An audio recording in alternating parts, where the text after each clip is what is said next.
클릭해 주셔서 감사합니다. 오늘 하루 좋은 일만 가득하시길 정성을 다해 기원드립니다. 구독과 좋아요와 알림 설정을 꾹꾹 눌러주세요. 야담TV 이야기 시작하겠습니다. 으악, 또 떨어졌다. 이게 벌써 몇 번째야. 옛날 조선 후기 한양북촌에는 낙방만 20년째 하는 괴상한 선비가 살았습니다. 이름하여 김부룬이라고 했지요. 30이 넘도록 장가도 못 가고 과거도 못 붙은 제 어머니와 단둘이 살고 있었답니다. 부르나, 이번에도 떨어졌다면서? 아이고, 내가 죽기 전에 며느리 얼굴이나 한번 볼 수 있을까? 어머니, 저도 모르겠습니다. 분명히 답안은 잘 썼는데 또 이상한 일이 생겼어요. 어머니 박 씨는 한숨을 푹 쉬며 말했습니다. 그래서 뭔 일이 생겼다는 거냐? 시험 보는 도중에 갑자기 지붕에서 고양이가 떨어져서 제 답안지 위에 똥을 쌌어요. 어머나, 세상에 그런 일이. 부룬이는 정말 기가 막힌 인물이었습니다. 머리는 비상하고 글씨도 잘 쓰고 사서삼경을 모두 외울 정도로 학식이 깊은데 시험만 보면 꼭 황당한 일이 벌어져서 떨어지거든요. 어떤 때는 시험지에 먹물을 쏟고 어떤 때는 갑자기 배탈이 나서 화장실을 들락날락하고 어떤 때는 시험 도중에 코피가 터져서 답안지가 엉망이 되고 어떤 때는 벌에 쏘여서 얼굴이 부어오르고 이놈의 팔자가 왜 이리 꼬였을까? 혹시 우리 집 조상 중에 누가 죄를 지었나? 어머니도 답답하기는 마찬가지였습니다. 워낙 똑똑한 아들인데 이상하게 시험에서만 운이 없으니 말이지요. 부르나, 무당이라도 한번 찾아가 볼까? 아니에요, 어머니. 그런 미신은 믿을 게 못 됩니다. 그날도 부룬이는 한숨을 푹푹 쉬며 성균관에서 집으로 돌아가고 있었습니다. 친구들은 벌써 다 관리가 되어 떵떵거리며 사는데 자신만 이렇게 낙방을 거듭하니 기가 막혔지요. 김선비, 이번에도 떨어졌다면서? 하하! 아이고, 불쌍해라. 20년째 과거 못 붙으면 어쩌려고? 길에서 만난 동네 친구들의 빈정거림에 부룬이는 얼굴이 빨개졌습니다. 이놈들이 내가 언젠가는 정승까지 되어서 너희들을 다 놀라게 해주겠다. 속으로 이를 갈며 걷는데 갑자기 앞에서 이상한 할머니가 나타났습니다. 이보시게, 선비. 네? 저를 부르시는 겁니까? 할머니는 남루한 옷을 입고 있었지만 눈만큼은 유난히 반짝이고 있었습니다. 마치 별빛 같은 눈이었지요. 선비님, 혹시 자꾸 시험에서 떨어지는 거 아니요? 어떻게 하셨어요? 혹시 저를 아시는 분인가요? 할머니가 신비롭게 웃으며 말했습니다. 호호호. 그럴 줄 알았지. 선비님께는 아주 특별한 것이 붙어 있거든요. 특별한 것이요? 혹시 애군 같은 건가요? 아니요. 아주 예쁜 도깨비가 따라다니고 있다네. 그런데 이 도깨비가 아주 특이한 녀석이거든. 부룬이는 깜짝 놀랐습니다. 도깨비요? 설마 그놈이 제 시험을 방해하는 건가요? 그럼 용한 점쟁이한테 굿이라도 해야 하는가? 오히려 그 반대지. 이 도깨비는 선비님을 너무너무 좋아해서 선비님이 다른 곳에 관심을 가지는 걸 질투하는 거요. 질투요? 할머니가 고개를 끄덕였습니다. 그래. 마치 사랑에 빠진 처녀처럼 질투를 하는 거지요. 선비님이 시험 공부에만 매달리니까 나보다 책이 더 중요하구나 하면서 화를 내는 거요. 부룬이는 어안이 벙벙했습니다. 그럼 그 도깨비 때문에 제가 20년 동안 낙방만 한 거란 말입니까? 그렇지. 하지만 이 도깨비와 친해지면 오히려 엄청난 복을 가져다 줄 거요. 이 세상에서 가장 강력한 복덩어리 도깨비거든. 어떻게 친해지죠? 보이지도 않는데. 할머니가 주머니에서 작은 은방울을 꺼냈습니다. 방울에는 이상한 문양이 새겨져 있었지요. 이 방울을 흔들면 도깨비가 나타날 거요. 하지만 중요한 조건이 있어. 어떤 조건이요? 절대로 도깨비의 얼굴을 보려고 하면 안 되지. 보는 순간 도깨비는 영원히 사라져. 그리고 선비님에게는 평생 부름만 따라다니게 될 거요. 부룬이는 방울을 받아들며 물었습니다. 그런데 할머니는 누구세요? 어떻게 이런 걸 아시는 거요? 그런데 고개를 들어보니 할머니는 온데간데 없이 사라져 있었습니다. 분명히 여기 계셨는데. 부룬이는 주변을 둘러봤지만 할머니는 보이지 않았습니다. 다만 손에 든 은방울만이 이 일이 꿈이 아니었음을 증명해 주었지요. 정말 이상한 일이네. 하지만 더 이상 잃을 것도 없으니 한번 해보자. 집에 돌아온 브루니는 저녁을 먹고 방에 들어가 은방울을 꺼내 들었습니다. 정말 이런 걸로 도깨비가 나타날까? 조심스럽게 방울을 흔들어 보았습니다. 딸랑딸랑 딸랑딸랑. 그러자 갑자기 방 안에 이상한 바람이 불기 시작했습니다. 촛불이 흔들리더니 방 안이 푸른빛으로 물들었지요. 누구야? 누가 나를 불렀어? 갑자기 방 안에 여자 목소리가 들렸습니다. 그런데 정말 맑고 예쁜 목소리였어요. 마치 은방울을 굴리는 것 같은 소리였지요. 저는 김부른이라고 합니다. 아, 드디어 나를 불렀구나. 도깨비의 목소리에는 기쁨이 가득했습니다. 나는 복덩이야. 너를 20년 동안 지켜봤어. 복덩이요? 20년 동안이요? 응. 나는 너를 처음 본 순간부터 반해버렸거든. 10살 때 너가 서당에서 글 읽는 모습이 얼마나 귀여웠는지 몰라. 부르니는 깜짝 놀랐습니다. 그럼 제가 어릴 때부터 저를 지켜보셨다는 말씀이신가요? 맞아. 너를 보는 게 내 유일한 낙이었어. 그런데 넌 맨날 책만 읽고 시험 생각만 하니까 얼마나 속상했는지 몰라. 복덩이의 목소리가 조금 삐친 것 같았습니다. 그래서 시험을 방해하신 거군요. 미안해. 나도 모르게 질투가 나서. 너만 바라보고 살았는데 다른 걸 더 좋아하는 것 같으니까. 특히 그 무슨 과거 시험이라는 거. 정말 미워 죽겠더라. 복덩이가 투덜거렸습니다. 그럼 앞으로는 어떻게 해야 할까요? 나와 친해져. 그럼 내가 너에게 세상에서 가장 큰 복을 가져다 줄게. 어떤 복이요? 우선 내일 아침에 종로 큰 시장에 가봐. 그리고 빨간 댕기를 한 아가씨를 찾아. 그 아가씨 옆에 파란 치마를 입은 계집종도 함께 있을 거야. 빨간 댕기요? 그 아가씨가 떨어뜨린 물건을 주워줘. 그럼 큰 인연이 시작될 거야. 하지만 복덩이가 잠시 말을 멈췄습니다. 하지만 뭐요?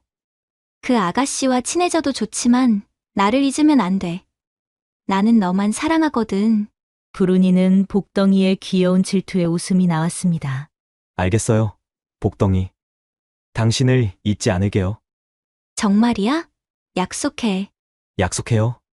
다음 날 아침 부르니는 복덩이의 말대로 종로 시장으로 향했습니다. 정말로 빨간 댕기를 한 아름다운 아가씨가 있었지요. 그 아가씨는 비단 가게 앞에서 뭔가를 고르고 있었는데 파란 치마를 입은 계집종이 옆에 서 있었습니다. 아가씨, 이 비단은 어떠세요? 글쎄, 아버지 생신 선물로 뭘 드려야 할지 모르겠어. 그때 아가씨가 허리춤에서 비단 주머니를 떨어뜨렸습니다. 아가씨, 이거 떨어뜨셨어요. 부르니가 주머니를 주워서 건네주자 아가씨가 고맙다는 인사를 했습니다. 어머, 고맙습니다. 중요한 물건이었는데 잃어버렸으면 큰일 날 뻔했어요. 아가씨는 연아라는 이름의 대감집 딸이었습니다. 그런데 특이하게도 그를 아는 남자를 찾고 있다고 하더군요. 선비님, 혹시 이 글을 읽어주실 수 있나요? 우리 집 머슴들은 글을 모르고 아버지는 바쁘셔서. 연아가 내민 것은 한문으로 쓰인 편지였습니다. 부르니가 읽어보니 내용이 심상치 않았지요. 아, 이건 궁궐에서 온 편지네요. 조선 최고의 학자를 찾아 큰 상을 내리려 하니 실력 있는 자는 3일 내로 궁궐로 오라. 단, 실력이 부족한 자는 큰 벌을 내릴 것이다라고 되어 있습니다. 정말이에요? 아버지가 이걸 받고 며칠째 근심이 많으셨는데 우리 집에는 그런 대단한 학자가 없어서 어떻게 해야 할지. 그때 복덩이의 목소리가 들렸습니다. 다른 사람들은 모르지만 부르니에게만 들렸지요. 지금이야. 내가 가면 돼. 부르니는 복덩이의 목소리를 듣고 용기를 냈습니다. 제가 한번 가보겠습니다. 정말이에요? 하지만 위험하지 않을까요? 실력이 부족하면 큰 벌을 받는다고 하던데. 괜찮습니다. 한번 해보겠어요. 연아가 걱정스러운 표정으로 말했습니다. 그럼 우리 집에 오셔서 아버지께 말씀드려보세요. 아버지가 허락하시면. 이렇게 해서 부르니는 연아의 집으로 가게 되었습니다. 연아의 아버지는 김대감이라는 분이었는데 한양에서 꽤 이름 있는 관리였지요. 그대가 우리 연어가 말한 그 선비인가? 네, 그렇습니다. 김대감이 부르니를 위아래로 훑어보더니 물었습니다. 과거는 붙었는가? 아, 아직은. 하. 과거도 못 붙은 놈이 궁궐에 가서 뭘 하겠다는 거냐? 김대감이 코웃음을 쳤습니다. 불운이는 얼굴이 빨개졌지요. 그때 복덩이가 속삭였습니다. 걱정하지 마. 내가 도와줄게. 그 늙은이를 놀라게 해주자. 갑자기 불운이의 머리가 맑아지기 시작했습니다. 그리고 입에서 저절로 말이 나왔지요. 대감님, 과거에 붙지 못한 것은 실력이 부족해서가 아니라 운이 나빴기 때문입니다. 하지만 진정한 학문은 시험 성적으로 판단할 수 없지요. 공자께서도 하기 쉽지 부려겨로라고 하시지 않았습니까? 불운이는 계속해서 유창하게 말했습니다. 맹자의 성선설과 순자의 성악설, 그리고 주자의 이기론까지 제가 궁궐에 가서 임금님께 올릴 글을 한 편 써보겠습니다. 김대감이 놀란 표정으로 말했습니다. 오, 말은 제법 하는구나. 그럼 정말 한 편 써보거라. 불운이는 붓을 들었습니다. 복덩이가 계속 도와주고 있었거든요. 마치 신이 내린 듯 글이 술술 써졌습니다. 20년 동안 쌓인 실력이 복덩이의 도움을 받아 터져 나왔지요. 대단하다. 이런 실력자가 있었다니. 김대감이 글을 읽고 감탄했습니다. 좋다. 그대가 우리 집을 대표해서 궁궐에 가보거라. 이틀 후 불운이는 궁궐로 향했습니다. 복덩이가 계속 용기를 주었지요. 걱정하지 마. 내가 옆에 있잖아. 너는 그냥 평소대로 하면 돼. 궁궐에는 조선 팔도에서 온 내로라 하는 학자들이 모여 있었습니다. 모두 한 번에 알아볼 수 있을 정도로 뛰어난 사람들이었지요. 저기 보라. 영남의 퇴계 제자라더라. 저분은 기와파의 대가 아닌가? 와, 저 사람은 중국에서 공부하고 온 분이래. 불운이는 주눅이 들었습니다. 하지만 복덩이가 속삭였지요.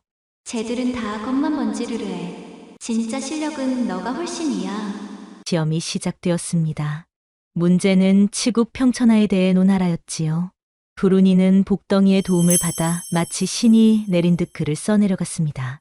평소 20년 동안 공부한 내용이 복덩이의 힘과 합쳐져서 놀라운 글이 되었지요.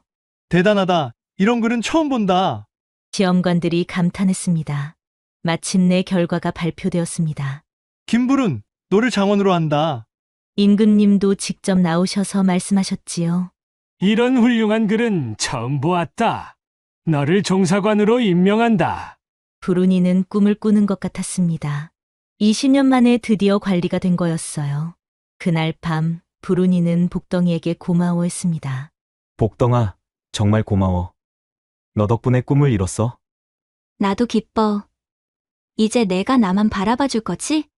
그런데 나는 연어 아가씨와도 친해지고 싶어.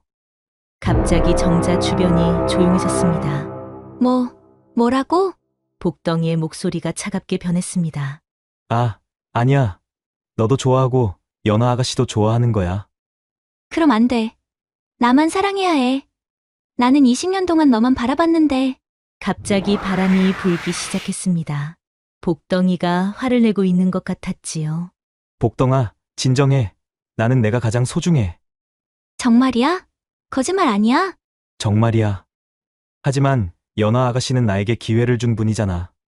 그분과도 친구가 되고 싶어. 안 될까? 한참 동안 침묵이 흘렀습니다. 마침내 복덩이가 한숨을 쉬며 말했습니다. 조건이 있어. 어떤 조건? 나와 혼례식을 하자. 그럼 연하랑도 친하게 지내도 좋아. 결혼식. 어떻게? 오늘 밤 자정에 방울을 흔들어. 그럼 내가 나타날 거야. 하지만 절대 내 얼굴은 보면 안 돼. 보는 순간 나는 영원히 사라져. 불운이는 고민했습니다. 정말 도깨비와 혼례를 올린다는 게 말이 되나 싶었거든요. 왜, 싫어? 복덩이의 목소리가 슬퍼졌습니다. 아니야. 싫은 게 아니라 그냥 신기해서. 나도 여자야. 비록 도깨비지만 너를 진심으로 사랑하거든. 복덩이의 간절한 목소리에 불운이는 마음이 움직였습니다. 알겠어. 혼례식을 올리자. 정말이야? 와, 정말 기뻐. 복덩이의 목소리에 기쁨이 가득했습니다. 그날 밤 자정에 불운이는 방울을 흔들었습니다. 갑자기 방 안이 환해지더니 아름다운 향기가 났는데 마치 복숭아꽃 향기 같았지요. 나왔어. 복덩이의 목소리였습니다. 불운이는 약속대로 눈을 감고 있었지요. 이제 내 손을 잡아. 부드럽고 따뜻한 손이 느껴졌습니다. 사람 손과 똑같았지요. 우리 이제 부부야. 나는 내 평생 복덩어리가 되어줄게. 그 순간 불운이의 몸에 이상한 기운이 흘렀습니다. 복이 몸에 들어오는 느낌이었지요. 복덩아, 고마워. 나도 너를 소중하게 여길게. 그럼 이제 진짜 첫날 밤을 보내자. 복덩이가 장난스럽게 말했습니다. 첫날 밤? 응. 하지만 눈은 절대 뜨면 안 돼. 그날 밤 불운이는 정말 신기한 경험을 했습니다. 보이지 않는 아내와 함께하는 첫날 밤이라니. 복덩이는 마치 실제 여인처럼 부드럽고 따뜻했습니다. 그리고 은은한 복숭아꽃 향기가 계속 났지요. 어떠니? 나 마음에 들어. 정말 신기해. 마치 꿈을 꾸는 것 같아. 꿈이 아니야. 나는 진짜로 너를 사랑하거든. 다음 날부터 불운이의 인생이 완전히 바뀌었습니다. 종사관으로 출근한 첫날, 임금님이 특별한 임무를 주셨지요. 불운아, 내가 혹시 연화 대감의 딸과 혼인하면 어떻겠느냐? 네? 갑자기 왜 그런 말씀을 하시는지. 그 집안과 인연을 맺으면 나라에 큰 도움이 될 것 같다. 그리고 내 실력을 보니 그 정도 가문과 혼인할 자격이 충분하다. 불운이는 깜짝 놀랐습니다. 복덩이가 이런 것까지 계획했나 싶었거든요. 어떻게 생각하느냐? 감사합니다, 전하. 기꺼이 그리하겠습니다. 그날 아침 대나무 숲에서 복덩이에게 물어봤습니다. 복덩아, 혹시 이것도 내가 한 일이야? 들켰네. 나는 도깨비니까 미래를 조금 볼 수 있어. 연하와 결혼하면 너에게 더 큰 복이 올 거야. 그런데 넌 질투 안 해? 처음에는 질투가 났어.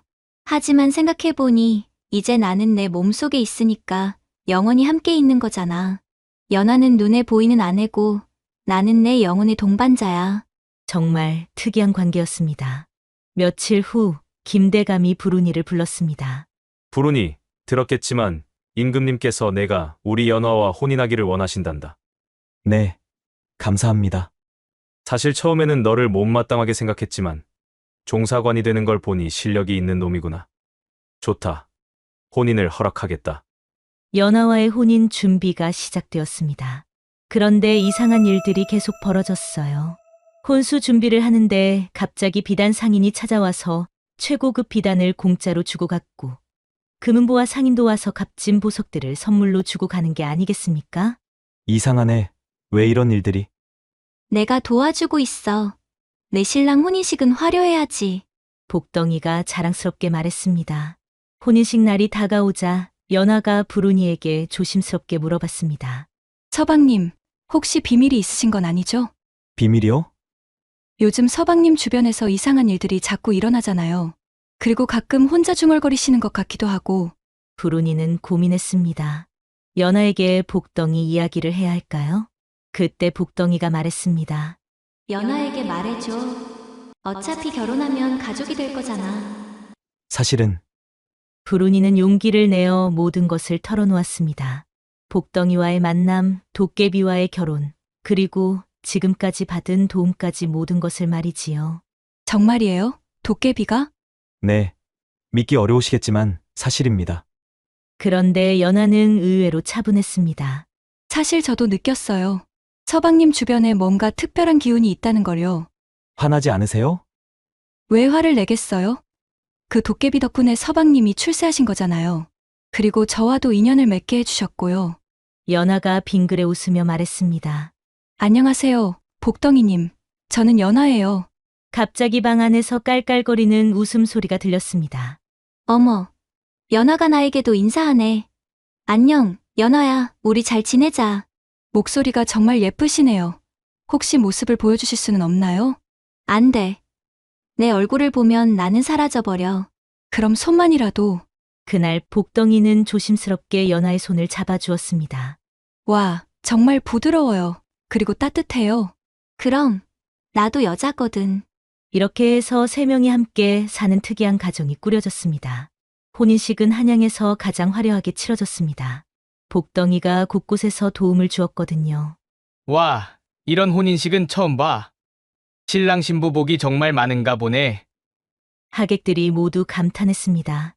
그런데 혼인식 도중에 이상한 일이 벌어졌습니다. 갑자기 하늘에서 복숭아꽃 잎이 떨어지기 시작한 거예요.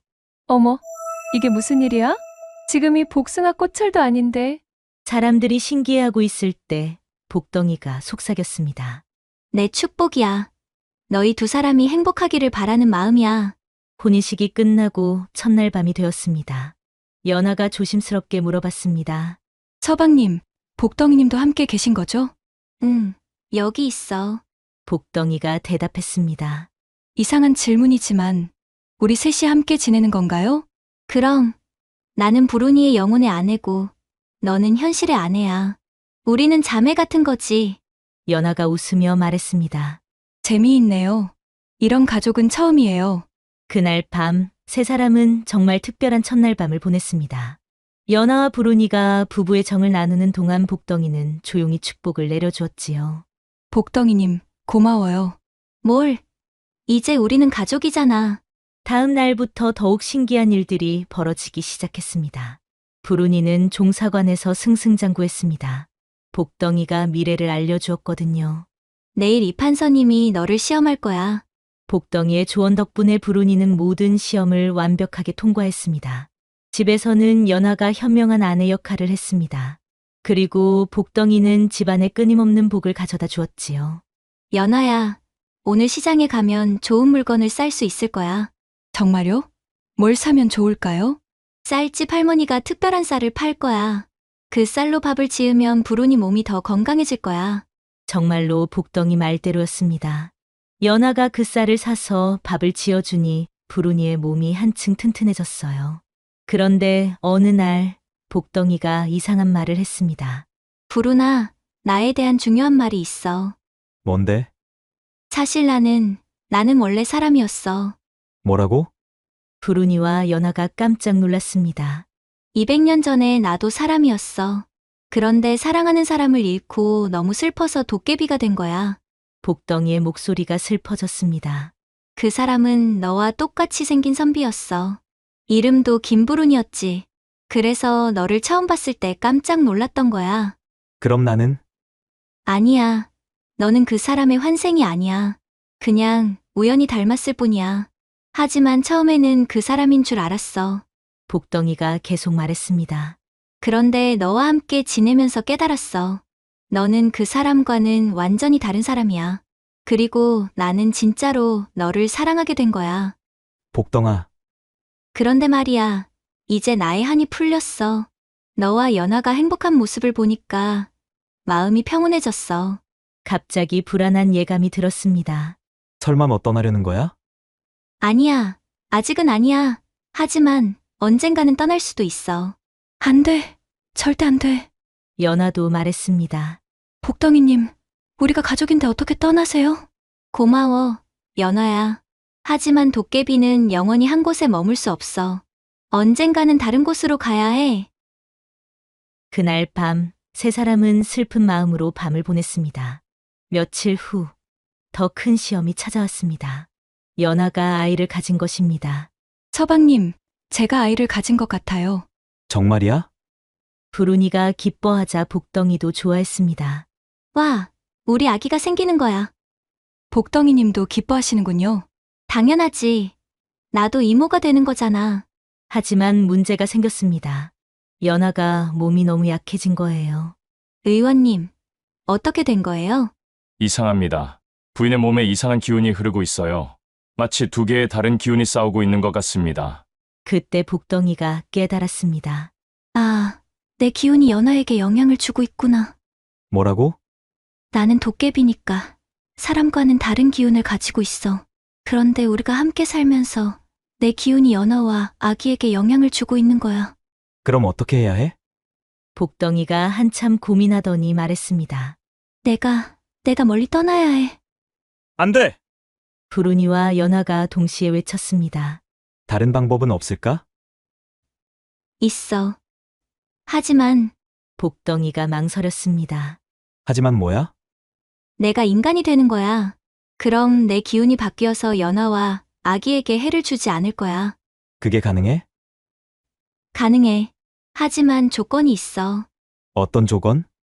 나는 도깨비의 힘을 모두 잃게 돼. 그리고 내가 인간이 되면 더 이상 복을 가져다 줄 수 없어. 그리고 평범한 여자가 되는 거야. 부르니와 연하가 말했습니다. 그래도 좋아. 우리는 복덩이 자체를 사랑하는 거야. 정말이야? 정말이야. 복덩이가 결심했습니다. 좋아. 그럼 인간이 되겠어. 그날 밤 신기한 일이 벌어졌습니다. 복덩이가 방울을 흔들라고 했습니다. 갑자기 방 안이 환한 빛으로 가득해졌습니다. 그리고 그 빛 속에서 아름다운 여인이 나타났습니다. 어머, 연하가 깜짝 놀랐습니다. 복덩이는 정말로 아름다운 여인이었거든요. 복숭아꽃처럼 예쁜 얼굴에 긴 머리카락, 그리고 환한 미소를 짓고 있었지요. 안녕, 부르나. 연하야. 이제 진짜로 만나게 됐네. 부르니는 말을 잃었습니다. 인간이 된 복덩이는 도깨비일 때와는 분위기가 너무나 달라 보였으니까요. 너 너무 아름다워. 고마워. 하지만 이제 나는 평범한 여자야. 도깨비의 힘은 없어. 정말로 복덩이는 평범한 인간이 되었습니다. 더 이상 미래를 보지도 못하고 복을 가져다 주지도 못했어요. 하지만 세 사람은 더욱 행복했습니다. 이제 진짜로 함께 살 수 있겠네.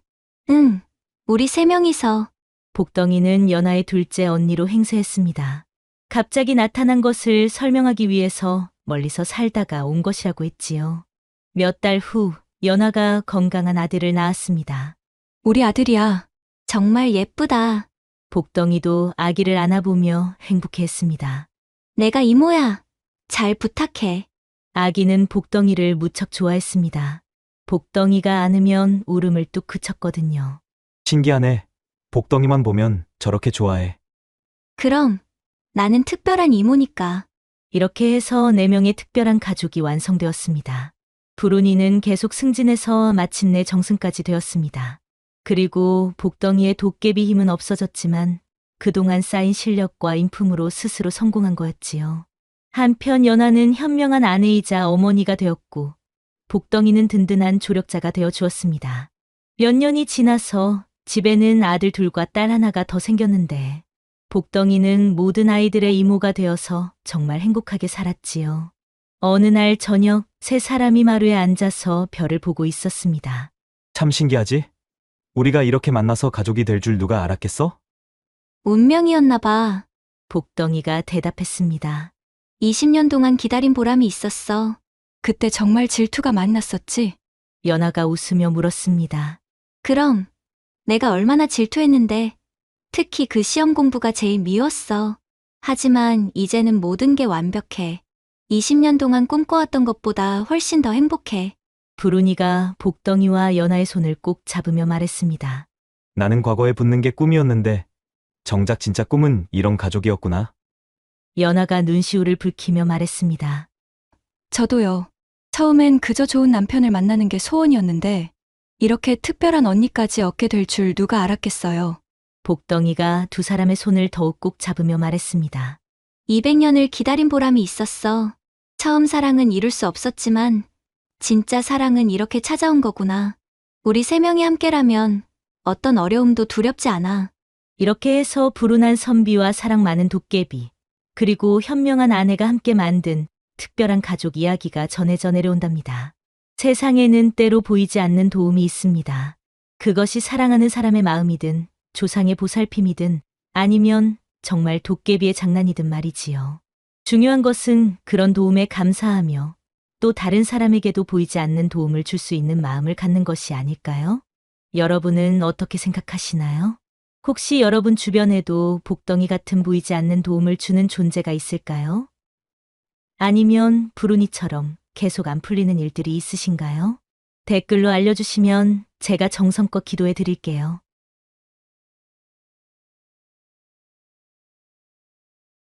옛날 충청도 어느 산골마을에 덕수라는 사냥꾼이 살고 있었습니다.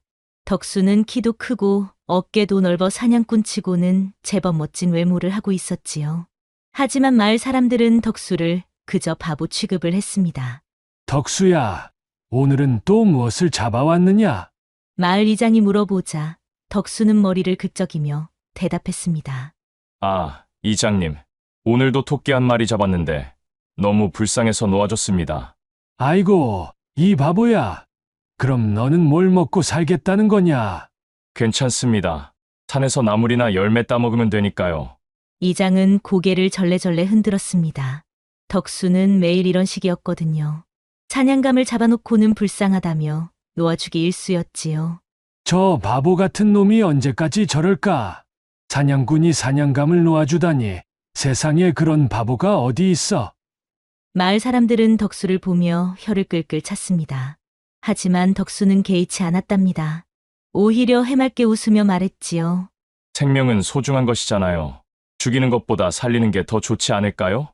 그런 덕수의 모습을 보며 마을 사람들은 더욱 바보라고 생각했답니다.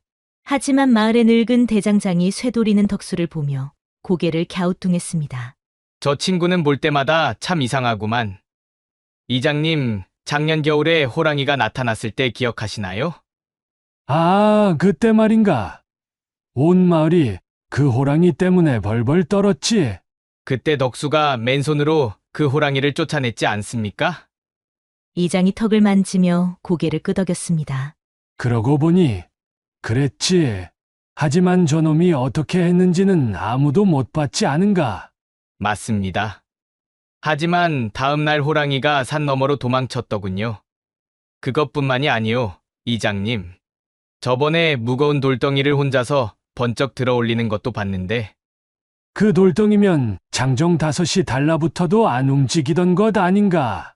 바로 그겁니다. 덕수는 한 손으로 들어 올렸어요. 허허, 정말 알 수 없는 일이야. 그러게요.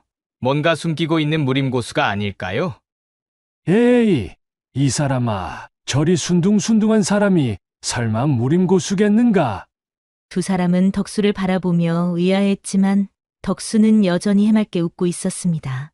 아무래도 저 친구에겐 우리가 모르는 비밀이 있는 것 같소. 이장이 중얼거렸지만 쇠돌이만 고개를 끄덕일 뿐이었습니다. 한편 마을 한쪽에는 매화라는 아름다운 처녀가 살고 있었습니다. 매화는 20살의 나이에 마을에서 가장 아름다운 용모를 지니고 있었지요. 하지만 매화의 처지는 무척 불쌍했습니다. 매봉아, 오늘은 좀 어때? 누나, 기침이 너무 심해서 잠을 못 자겠어. 매봉은 어려서부터 폐병을 앓고 있어 몸이 매우 허약했습니다. 부모님도 일찍 돌아가셔서 남매끼리만 의지하며 살고 있었지요. 걱정하지 마. 누나가 약값을 마련해서 반드시 낫게 해줄게. 매화는 남동생을 달래며 말했지만 속으로는 막막했습니다. 약값은 고사하고 끼니를 거르는 날이 더 많았거든요. 그런 매화에게 어느 날 운명처럼 한 남자가 나타났습니다. 바로 현 사또의 아들인 이현석이었지요. 아가씨, 이렇게 아름다운 분이 이런 시골에 계시다니 놀랍습니다. 현석은 한양에서 내려온 멋진 양반이었습니다. 학식도 뛰어나고 말솜씨도 좋았지요. 저는 그저 평범한 촌녀일 뿐입니다. 매화가 수줍게 고개를 숙이자 현석은 더욱 관심을 보였습니다. 평범하다니요. 아가씨야말로 세상에서 가장 아름다운 꽃 같습니다. 현석의 달콤한 말에 매화는 자신도 모르게 마음이 설레었습니다. 어려서부터 남자들의 시선을 받아본 적은 있었지만 이렇게 교양 있고 멋진 양반에게 관심을 받은 것은 처음이었거든요. 아가씨, 제가 한양에서 가져온 좋은 약이 있습니다. 동생분께 드려보세요. 현석은 매화의 사정을 듣고는 값비싼 약을 가져다 주었습니다. 매화는 감격했지요. 선비님 정말 고맙습니다. 보잘것없는 저에게 어떻게 이런 은혜를... 은혜라니요. 아름다운 아가씨를 위한 일이라면 이 정도는 아무것도 아닙니다. 그날부터 현석은 매화를 자주 찾아왔습니다. 비싼 약은 물론이고 맛있는 음식도 가져다 주었지요. 매봉의 병도 점점 나아지는 것 같았습니다. 누나, 그 양반이 누나를 정말 좋아하는 것 같아. 그럴까? 나는 신분도 낮은데. 누나는 세상에서 가장 아름다워.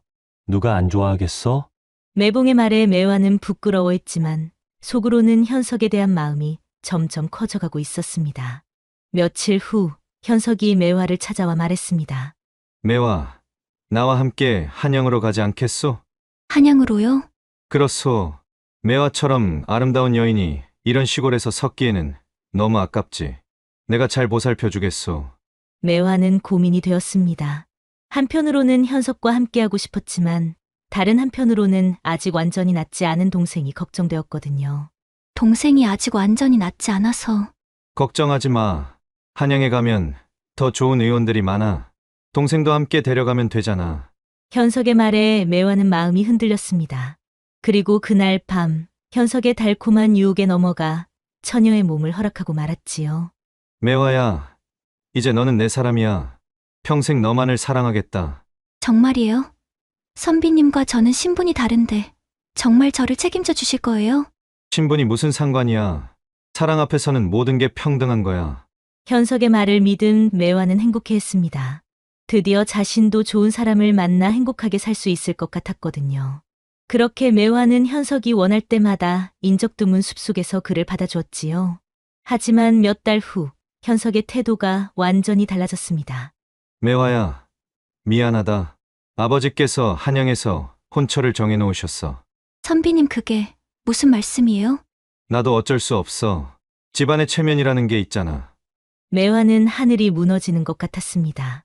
자신의 모든 것을 바친 남자가 이렇게 차갑게 돌변할 줄은 꿈에도 몰랐거든요. 그럼 저는 어떡하라는 거예요? 미안해. 하지만 우리가 함께한 시간들은 정말 소중했어.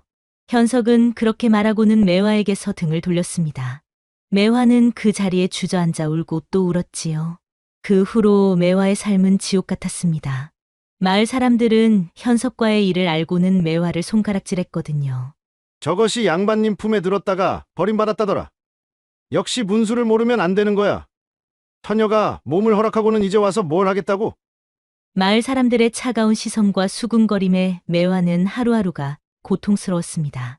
더군다나 현석이 떠난 후 매봉의 병도 다시 악화되었지요. 누나, 내가 너무 짐이 되는 것 같아. 차라리 내가 죽는 게. 현석아 그런 말하지 마. 누나가 어떻게 해서라도 너희 병을 고칠 거야. 그러니 앞으로는 그런 말 절대 하지 마. 하지만 매화 자신도 절망에 빠져 있었습니다. 돈도 없고 마을 사람들의 시선도 차갑고 동생은 병들어 있고 그러던 어느 날 매화는 물레방앗간에서 곡식을 빻고 있었습니다. 그런데 갑자기 현석의 마을 친구들이 나타났습니다. 어라, 이게 누구야? 우리 현석이 형이 예뻐했던 그 처녀 아냐? 맞네, 맞아. 현석이 형 덕분에 맛 좀 봤다던 그 처녀네. 현석의 친구들인 김진사와 박서방이 매화를 애웠었습니다. 우리도 현석이 형처럼 좀 맛봐야 하는 것 아냐? 그러게. 어차피 한번 허물어진 담장인데 뭐. 제발 그만 놔주세요. 매화가 떨리는 목소리로 말했지만 그들은 오히려 웃으며 더욱 가까이 다가왔습니다. 가만히 있어봐. 현석이 형이 내년 맛이 그렇게 좋다고 자랑했는데 어디 한번 보자. 김진사가 매화의 팔을 붙잡으려 하자 매화는 필사적으로 뿌리쳤습니다. 싫어요. 저를 건드리지 마세요. 이것 봐라. 저항하네. 그럼 더 재미있는데. 박서방이 비웃으며 말했을 때 갑자기 뒤에서 목소리가 들렸습니다. 거기 뭐 하시는 겁니까? 돌아보니 사냥꾼 바보 덕수가 서 있는 게 아니겠습니까? 덕수는 평소처럼 해맑은 표정으로 그들을 바라보고 있었지요. 아, 이게 누구야? 바보 사냥꾼 덕수 아냐? 맞다, 맞아. 사냥감 잡고는 놓아주는 그 바보. 바보야, 여기서 뭐해? 내가 끼어들 일이 아니니까 그냥 가. 하지만 저 처녀가 싫어하는 것 같은데요? 덕수가 순진하게 말하자 그들은 더욱 화가 났습니다. 이 바보가 감히 우리한테 대드는 거야? 얘야, 너는 신분을 모르나? 우리가 누군지 알아? 하지만 덕수는 굽히지 않았습니다. 신분이 뭐가 중요해요? 싫어하는 사람을 괴롭히는 건 나쁜 일이잖아요. 이 바보 자식이! 김진사가 화를 내며 덕수를 밀쳤습니다. 덕수는 그대로 넘어졌지요. 덕수야. 매화가 놀라서 소리쳤지만 덕수는 금세 일어나며 웃었습니다. 괜찮아요. 저는 튼튼하니까. 이 바보가 정말 죽고 싶나 보네. 박서방이 주먹을 들어 올렸을 때 매화가 앞으로 나섰습니다. 그만해요. 저는 여기서 나갈게요. 매화는 급하게 물레방앗간을 빠져나갔고 덕수도 뒤따라 나왔습니다. 김진사와 박서방은 허탈하게 그들을 바라보았지요. 매화 씨, 괜찮으세요? 덕수가 걱정스럽게 물어보자 매화는 눈물을 흘리며 말했습니다. 고마워, 덕수야. 하지만 나 때문에 너까지 괴로움을 당할까봐 걱정이야. 저 사람들은 이 마을에서 앙달하기로 소문난 사람들인데. 괜찮아요. 저는 아무렇지도 않아요. 덕수의 순수한 미소를 보며 매화는 마음이 따뜻해졌습니다. 그날 밤 매화는 더 이상 견딜 수가 없었습니다. 마을 사람들의 시선, 현석의 친구들의 희롱, 병든 동생, 그리고 자신 때문에 앞으로 괴롭힘을 당할 덕수. 차라리 내가 죽는 게 나아. 매화는 밤중에 집을 나와 마을 뒤편의 강으로 향했습니다. 그리고 주저없이 강물 속으로 몸을 던졌지요. 살려주세요. 찬 강물에 빠진 매화는 본능적으로 소리쳤지만 강물은 이미 매화를 삼키려 하고 있었습니다. 그런데 바로 그때 누군가 물속으로 뛰어들었습니다. 바로 덕수였지요. 매화 씨, 덕수는 재빠르게 헤엄쳐 매화에게 다가갔습니다. 그리고 매화를 안전한 곳으로 끌고 나왔지요. 매화 씨, 정신 차리세요. 덕수가 매화의 등을 두드리자 매화는 물을 토하며 의식을 되찾았습니다. 덕수야. 왜 이런 일을 하려고 했어요? 생명은 소중한 건데. 덕수의 간절한 목소리에 매화는 울음을 터뜨렸습니다. 나는 이미 더럽혀진 몸이야. 마을 사람들의 손가락질, 그 나쁜 사람들의 희롱. 이렇게 살바해야 차라리 죽는 게 나아. 그런 말씀 하지 마세요. 매화 씨는 세상에서 가장 착하고 아름다운 사람이에요. 덕수의 진심 어린 말에 매화는 더욱 울었습니다. 이렇게 자신을 진심으로 걱정해주는 사람이 있다는 게 고마웠거든요. 덕수야, 고마워. 하지만 나는 정말 더러운 여자야. 더럽다니요. 매화 씨는 꽃처럼 깨끗하고 아름다워요. 덕수, 너는 정말 바보야. 나 같은 여자한테 그런 말을. 바보라고 해도 상관없어요. 저는 매화 씨가 행복했으면 좋겠어요. 덕수의 순수한 마음에 매화는 감동했습니다. 하지만 동시에 걱정도 되었어요. 이렇게 착한 덕수가 자신 때문에 앞으로 화를 당할까 봐서요. 그 후로 며칠 동안 덕수는 매화를 그림자처럼 지켜주었습니다. 현석의 친구들이 나타나면 어김없이 나타나서 매화를 보호해 주었지요. 이 바보가 또 나타났네. 정말 끈질기다. 끈질겨. 김진사와 박서방은 덕수를 보며 혀를 찼지만 덕수는 개의치 않고 매화를 지켜주었습니다. 덕수야, 나 때문에 계속 고생하는 게 미안해. 고생이 아니에요. 매화 씨를 지켜드리는 건 당연한 일이니까요. 덕수의 말에 매화는 마음이 따뜻해졌습니다. 매화는 문득 깨달았습니다. 덕수와 함께 있으면 마음이 이토록 평온해진다는 것을 말이지요. 현석과 함께 있을 때의 그 조급하고 불안한 마음과는 사뭇 달랐습니다. 현석 도령님과 계실 때는 항상 가슴이 두근거리고 불안했는데 매화는 속으로 중얼거렸습니다. 덕수와 있으면 왜 이리 편안할까? 마치 오랜 친구와 함께 있는 것 같아. 이런 게 진정한 사랑인 걸까? 매화는 자신에게 물어보았습니다. 현석에게 느꼈던 것은 사랑이 아니라 그저 설렘이었던 것 같았거든요. 덕수는 나를 있는 그대로 받아주는데 현석 도령님은 항상 내가 무엇인가를 증명해야 했어. 하지만 현석의 친구들은 점점 더 거칠어지고 있었어요. 어느 날 김진사와 박서방은 현석을 찾아갔습니다. 현석아, 그 바보 사냥꾼이 계속 우리를 방해해. 그러게. 우리가 그 처녀 좀 건드리려고 하면 바보 같은 놈이 꼭 나타나서 방해하더라고. 현석은 신경질적으로 말했습니다. 한심한 놈들아. 아직도 매화 그거 가랭이도 못 벌려봤단 말이냐? 에라이 멍청한 놈들아. 그런 바보 하나 처리 못해서. 우리가 직접 손을 쓰기엔 체면이 서지 않아서 어쩔 수 없었지. 그럼 사람을 시켜서라도 처리해. 그 바보만 없으면 그 계집도 마음대로 할 수 있을 거 아냐? 현석의 말에 김진사와 박서방은 서로 눈짓을 했습니다. 며칠 후 덕수가 산에서 나무를 캐고 있을 때였습니다. 갑자기 여러 명의 사내들이 나타났지요. 내가 덕수라는 놈이지? 네, 맞는데요. 무슨 일이세요? 덕수가 순진하게 대답하자 그들은 비웃었습니다. 분수를 모르는 놈이 양반님들께 대드는 모양이던데. 양반님들요. 저는 그저 말이 많네. 오늘 여기서 내 목숨은 끝이다.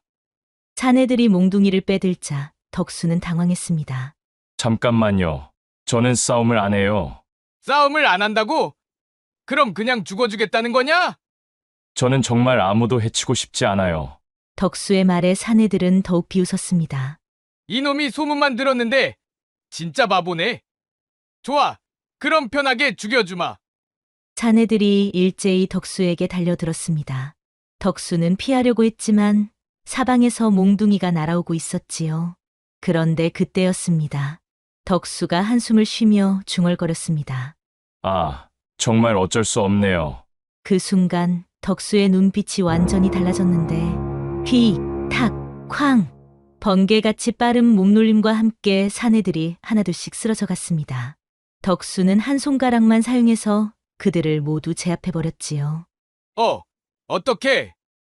마지막 남은 사내가 떨며 말했지만 덕수는 다시 평소의 해맑은 표정으로 돌아왔습니다. 미안해요. 저는 정말 싸움을 싫어하는데 당신들이 먼저 칼을 들고 달려들었으니 어쩔 수 없었어요. 사내는 혼비백산에서 도망쳤습니다. 덕수는 그런 사내를 보며 안쓰럽게 고개를 저었지요. 한편 도망친 사내는 김진사와 박서방에게 달려가 말했습니다. 그놈이 사람이 아닙니다. 이놈아, 뭐가 사람이 아니란 말이냐? 그놈이 글쎄 힘이 보통 놈이 아니었습니다. 뭐라고? 그럼 바보 사냥꾼 하나 못 잡았다는 말이냐? 도련님, 그놈이 글쎄 한 손가락만으로 우리를 다 쓰러뜨렸어요. 김진사와 박서방은 믿을 수 없다는 표정이었습니다. 거짓말 하지 마라. 그 바보가 무슨 무공을 안다고? 정말입니다. 그놈은 분명히 고수입니다. 하지만 그들은 여전히 덕수를 우습게 보았고 대신 다른 방법을 생각해냈지요. 그럼 이번에는 그 계집을 직접 잡자. 맞아. 그 계집만 잡으면 그 바보도 어쩔 수 없을 거야. 며칠 후 매화가 시장에서 장을 보고 돌아오는 길이었는데 갑자기 김진사와 박서방이 나타났습니다. 엉덩이를 그렇게 살랑살랑 흔들면서 어딜 그렇게 가시나? 저는 집에 가야 해요. 매화가 뒤로 물러서자 그들은 더욱 가까이 다가왔습니다. 오늘은 그 바보 사냥꾼도 없네. 좋은 기회인걸. 제발, 저를 그냥 놔주세요. 놔달라고? 우리가 얼마나 기다렸는데.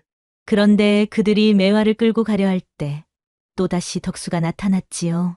매화 씨, 덕수야. 매화는 안도의 한숨을 쉬었지만 김진사와 박서방은 화가 났습니다. 으악! 이 바보가 또 나타났네. 저번엔 그냥 보내줬지만 이번에는 제대로 맛 좀 보여줘야겠어. 김진사가 덕수에게 주먹을 날렸습니다. 하지만 덕수는 가볍게 피했지요. 저는 싸움을 하기 싫어요. 싸움을 하기 싫다고? 그럼 맞기만 하겠다는 거냐? 박서방도 덕수에게 발차기를 했지만 덕수는 또 피했습니다. 정말 싸움은 안 좋은 거예요. 그들이 계속 덕수를 공격했지만 덕수는 마치 바람처럼 모든 공격을 피했습니다. 마치 춤을 추는 것 같았지요. 이상하다. 이놈이 이렇게 빨랐나? 설마 그때 그 심부름했던 놈들이 한 말이 사실인 건가? 김진사와 박서방은 점점 의심스러워했습니다. 하지만 여전히 덕수는 바보 같은 표정으로 엉덩이를 긁고 있었지요. 선비님들, 이제 정말 그만하세요. 매화 씨도 싫어하잖아요. 이 바보 자식이! 그런데 바로 그때 현석이 나타났습니다. 여기서 뭐 하는 거야? 아, 현석아. 잘 왔어. 이놈이 바로 그 바보 사냥꾼이야. 현석은 덕수를 보며 비웃었습니다. 이놈이 그 바보 사냥꾼이구나. 어디 보자. 현석은 한양에서 검술을 배운 실력자였습니다. 그는 자신 있게 덕수에게 다가갔지요. 바보야. 내가 감히 나의 친구들을 건드렸다고? 저는 그냥 매화 씨를 지켜주고 싶었을 뿐이에요. 매화를, 그 계집은 이미 내가 맛본 여자야. 내가 무슨 자격으로? 현석 도련님, 그게 무슨 말씀이세요? 어떻게 그렇게 말씀하실 수가 있어요? 매화의 말에 현석은 콧방귀를 뀌며 대수롭지 않다는 듯 대답했습니다. 인연이 이쁘다 해줬더니 내가 진짜 이뻐했는 줄 아나 보네. 이거사, 하늘 같은 내가 하찮은 내년을 이뻐해줬으면 감사한 줄 알아야지. 내 친구들도 널 이뻐해주겠다는데 왜 그렇게 빼고 이 사단을 만드는 거냐? 현석의 말에 매화는 얼굴이 붉어지면서 눈에서는 눈물이 뚝뚝 떨어지고 있었지요. 덕수는 그런 매화의 모습에 화가 났습니다. 그런 말 하지 마세요. 매화 씨는 좋은 사람이에요. 좋은 사람, 여자는 그냥 남자를 위해 존재하는 것이지. 무슨 좋은 사람 타령이야? 선비님, 더 이상 그 따위로 말씀하시면 저는 이제 정말 화가 날 것 같아요. 덕수의 목소리에 처음으로 차가운 기운이 섞였습니다. 하지만 현석은 알아채지 못했지요. 화가 난다고 웃기는 소리 하지 마라. 너 같은 바보가 무슨 화를. 현석이 말을 끝내기도 전에 덕수가 움직였습니다. 번개처럼 빠른 움직임의 현석은 그대로 나무에 부딪혀 기절하고 말았지요. 현석아, 김진사와 박서방이 놀라서 소리쳤지만 덕수는 다시 평소의 온화한 표정으로 돌아왔습니다. 미안해요. 저도 모르게 손에 힘이 실렸네요. 매화는 덕수의 놀라운 실력에 깜짝 놀랐습니다. 하지만 동시에 안심이 되었어요. 덕수야, 정말 고마워. 별 말씀을요. 당연한 일이니까요. 그리고 김진사와 박서방은 기절한 현석을 부축하며 황급히 그 자리를 떠났습니다. 그들은 이제 덕수가 보통 사람이 아니라는 걸 확실히 알았지요. 매화 씨, 괜찮으세요? 덕수야, 고마워. 매화는 덕수를 바라보며 새로운 감정을 느꼈습니다. 겉으로는 바보 같아 보이지만 실제로는 누구보다 강하고 믿음직한 사람이었지요. 덕수야, 사실은 나는 정말 더러운 여자야. 또 그런 말씀을 하시네요. 아니야. 정말로. 나는 현석에게 몸을 허락했어. 처녀가 아니야. 덕수는 잠시 침묵했습니다. 그리고 따뜻한 미소를 지으며 말했지요. 그게 뭐가 중요해요. 매화 씨는 지금도 세상에서 가장 아름다운 사람이에요. 하지만 과거는 과거일 뿐이에요. 중요한 건 지금이잖아요. 덕수의 말에 매화는 눈물이 났습니다. 이렇게 자신을 있는 그대로 받아주는 사람이 있다는 게 믿어지지 않았거든요. 그날 이후로 덕수와 매화는 더욱 가까워졌습니다. 덕수는 매일 매화의 집에 나물과 약초를 가져다 주었고 매봉의 병도 돌봐주었지요. 누나, 덕수의 형은 정말 좋은 사람인 것 같아. 그래. 정말 고마운 분이야. 누나도 덕수의 형을 좋아하는 것 같은데. 매봉의 말에 매화는 얼굴이 부러졌습니다. 사실 매화도 덕수에게 마음이 있었거든요. 바보 같은 소리 하지 마. 누나 얼굴이 빨개졌어. 매봉이 웃으며 말하자 매화는 더욱 부끄러워했습니다. 한편 현석과 그의 친구들은 복수를 계획하고 있었습니다. 그 바보가 고수라니 믿을 수가 없어. 하지만 분명히 우리를 이겼잖아. 그럼 어떻게 하지? 포기할 거야? 현석이 생각에 잠겼습니다. 자신의 체면이 말이 아니었거든요. 아버지께 말씀드려야겠어. 사또님께. 그래. 그 바보가 관가를 우습게 본다고 하면 될 거야. 현석은 아버지인 사또에게 가서 거짓말을 했습니다.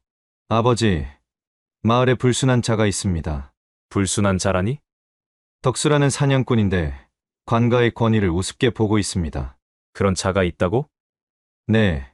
저희가 마을 순찰을 하는데 방해를 하고 심지어 저희를 때렸습니다. 사또는 화가 났습니다. 관가의 권위에 도전하는 자를 그냥 둘 수는 없었거든요. 당장 그 자를 잡아들여라. 네. 아버지. 현석은 속으로 웃었습니다. 이번에는 덕수가 아무리 고수라도 관가를 상대로는 어쩔 수 없을 거라고 생각했거든요. 그날 저녁 관졸들이 덕수의 집을 찾아왔습니다. 덕수라는 자가 여기 사느냐? 네, 저인데요. 무슨 일이세요? 사또님 명령으로 너를 잡아간다. 저는 아무 잘못도 하지 않았는데요. 잘못하지 않았다고? 관가에 대항한 죄로 잡혀가는 거다. 관졸들이 덕수를 끌고 가려 할 때 매화가 달려왔습니다. 덕수야. 매화 씨, 걱정하지 마세요. 곧 돌아올게요. 덕수는 매화를 안심시키며 순순히 관졸들을 따라갔습니다. 매화는 불안한 마음으로 그 뒤를 따랐지요. 관가에 끌려간 덕수는 사또 앞에 무릎을 꿇었습니다. 내 놈이 덕수냐? 네, 사또님. 내 놈이 감히 관가에 대항했다고? 덕수는 고개를 갸우뚱하며 말했습니다. 저는 그런 일을 하지 않았습니다. 거짓말하지 마라. 내 아들과 그 친구들을 때렸다며. 그제서야 덕수는 무슨 일인지 알았습니다. 현석이 거짓말을 한 것이었어요. 사또님, 저는 그저 매화라는 처녀를 보호했을 뿐입니다. 보호했다고? 내 놈이 무슨 자격으로 양반들께 대든단 말이냐? 사또가 화를 내며 소리쳤을 때 갑자기 관가 밖에서 소란이 일었습니다. 사또님, 큰일 났습니다. 관졸이 뛰어들어와 급히 보고했습니다. 무슨 일이냐? 산적들이 마을을 습격했습니다. 뭐라고? 사또는 깜짝 놀랐습니다. 이 지역에는 오래전부터 악명 높은 산적 무리가 있었거든요. 마을 사람들이 모두 피해를 당하고 있습니다. 찻도는 당황했습니다. 관가의 무력으로는 그 산적들을 당해낼 수 없다는 걸 알고 있었지요. 바로 그때 덕수가 말했습니다. 찻도님, 제가 가서 해결해 드리겠습니다. 내 놈이? 네, 제가 해결하겠습니다. 찻도는 어이없다는 표정을 지으며 말했습니다. 허. 바보 사냥꾼이라는 내 놈이 산적들을 해결하겠다는 것이냐? 하지만 현석이 아버지의 귀에 속삭였습니다. 아버지, 저놈을 보내보세요. 어차피 죽으면 우리 손도 안 더럽히고 좋잖아요. 찻도는 고개를 끄덕였습니다. 어차피 다른 방법도 없었고 덕수가 죽으면 골칫거리가 사라지니까요. 좋다. 내 놈이 산적들을 해결하면 모든 죄를 용서해주겠다. 감사합니다, 사또님. 덕수는 기꺼이 산으로 향했습니다. 매화는 걱정되어 따라가려 했지만 덕수가 말렸지요. 매화 씨는 여기서 기다려 주세요. 금방 돌아올게요. 덕수야, 조심해. 덕수는 매화에게 미소를 지으며 산으로 올라갔습니다. 산 위에는 정말로 흉악한 산적들이 있었지요. 야야, 여기 또 바보 하나가 올라왔네? 산적 우두머리가 덕수를 보며 비웃었습니다. 안녕하세요. 저는 덕수라고 합니다. 덕수? 웃기는 이름이네. 뭐하러 여기 왔어? 마을 사람들을 괴롭히지 말아주세요. 덕수의 말에 산적들은 배를 잡고 웃었습니다. 이 바보가 우리 보고 괴롭히지 말라고?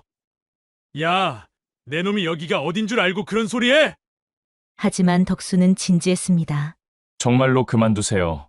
죄 없는 사람들을 괴롭히는 건 나쁜 일이에요. 이 바보 자식이 끝까지 바보 같은 말만 하네. 산적 우두머리가 칼을 빼들며 덕수에게 달려들었습니다. 하지만 다음 순간 우두머리는 나무의 머리부터 박혀 있었지요. 어떡해. 다른 산적들이 놀라서 덕수를 바라봤지만 덕수는 여전히 평범한 표정이었습니다. 저는 정말 싸움을 싫어해요. 그냥 착하게 사세요. 이놈은 고수다. 산적들은 혼비백산에서 도망쳤습니다. 덕수는 그들을 보며 안타까워했지요. 모두들 나쁜 사람은 아닐 텐데. 그리고 잠시 뒤 덕수는 산에서 내려왔습니다. 그리고 마을 사람들은 덕수를 영웅처럼 환영했지요. 덕수가 우리를 구해줬어. 아이고, 우리가 저런 고수를 바보라고 했다니? 천하의 고수님이 우리 마을을 지켜주고 계셨구나. 찻도도 깜짝 놀랐습니다. 정말로 덕수가 산적들을 물리친 것이었지요. 어떻게 혼자서 그 많은 산적들을. 별일 아니에요, 사또님. 그냥 대화로 해결했어요. 덕수의 겸손한 말에 삿도는 더욱 놀랐습니다. 이 사람은 바보가 아니다. 삿도는 속으로 생각하며 덕수의 손을 잡고 말했습니다. 덕수야, 정말 고맙다. 약속대로 모든 죄를 용서해주겠다. 감사합니다, 사또님. 현석은 아버지가 덕수를 칭찬하는 모습을 보며 화가 났습니다. 하지만 이제는 함부로 덕수를 건드릴 수 없었지요. 아들아, 내가 저런 고수를 적으로 만들었단 말이냐? 앞으로는 함부로 행동하지 마라. 우리 집안이 위험해질 수 있어. 매화는 무사히 돌아온 덕수를 보며 안도했습니다. 덕수야, 정말 무사해서 다행이야. 걱정 끼쳐드려서 죄송해요. 그날 밤 덕수와 매화는 강가에서 이야기를 나누었습니다. 덕수야, 정말 고마워. 나를 지켜주고 우리 마을까지 구해주었어. 당연한 일을 했을 뿐이에요. 매화는 덕수를 바라보며 마음속으로 생각했습니다. 이 사람은 정말 특별한 사람이구나. 겉으로는 바보 같아 보이지만 실제로는 누구보다 강하고 착한 사람이야. 덕수야, 나는 비록 더럽혀진 여자지만. 예화 씨. 하지만 덕수, 너만은 내가 진심으로 좋아해. 매화의 고백에 덕수는 잠시 놀랐습니다. 그리고 따뜻한 미소를 지었지요. 저도 매화 씨를 좋아해요. 처음 봤을 때부터 지금까지 쭉. 정말이야? 네, 매화 씨는 제가 본 사람 중에서 가장 아름답고 착한 사람이에요. 두 사람은 서로를 바라보며 미소를 지었습니다. 그리고 자연스럽게 서로의 손을 잡았지요. 그날 밤 두 사람은 진정한 사랑을 확인했습니다. 매화는 처음으로 진정한 사랑이 무엇인지 알게 되었고, 현석과의 그것은 사랑이 아니라 그저 유혹이었다는 걸 깨달았지요. 덕수야, 정말 행복해. 저도요, 매화 씨. 덕수의 품에 안긴 매화는 세상에서 가장 행복한 여자가 된 기분이었습니다. 이제야 진정한 남자를 만난 것 같았지요. 며칠 후 덕수는 매화와 매봉을 자신의 집으로 데려왔습니다. 그리고 정식으로 매화에게 청혼했지요.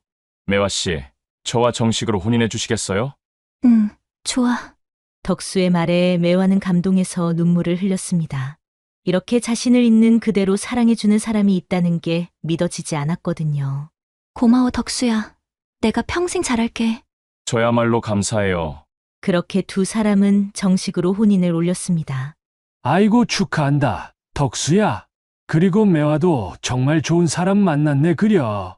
결혼식 날 현석도 억지로 와서 축하했습니다.